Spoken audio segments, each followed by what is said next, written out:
Perfect. There can be communities found within social media, but my personal experience with it, and from a lot of stories that I've heard through Log Off, is that a lot of kids have lost people because of social media. And I think that that constant mindless scrolling allows you to kind of go into this bubble and just hunker down and to not really talk with people. I know a bunch of kids that like don't know how to communicate outside of like an emoji or like outside of like a picture, or like only have one picture face, and like will repeatedly take the same, like will stop everyone in the friend group to pick a wall and just sit there and pose and take 100 photos and stand there and wait. They're like, no, take one more. I definitely would base entire friend groups to hang out and just take pictures. Like we wouldn't communicate, it would just be pictures just to post on Instagram. And then I would find myself that we didn't even connect when we were hanging out. It wasn't quality time because I feel like, oh, I have to get that perfect photo of all of us looking like we're having fun.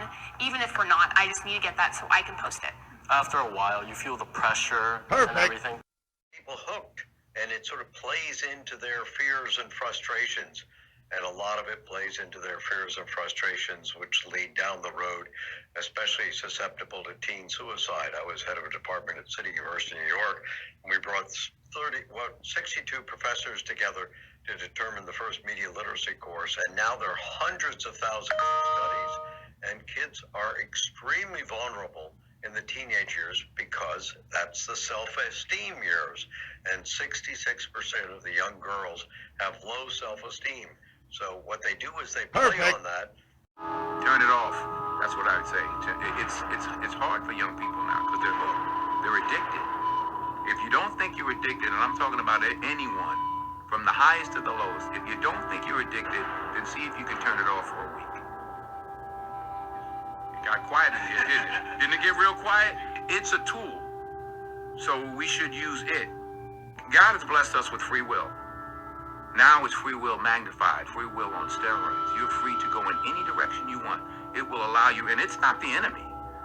It's just a reflection of our own free will. Oh, and we all want to be liked. But now we want to be liked by 16 million. And will now some of us do anything to be liked.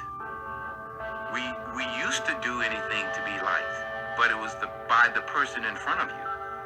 Now it's to be liked by 16 million people that you don't know.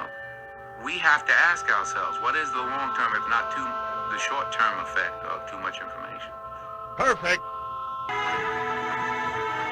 Lay not up for yourselves treasures upon earth, where moth and rust doth corrupt, and where thieves break through and steal. But lay up for yourselves treasures in heaven, where neither moth nor rust doth corrupt, and where thieves do not break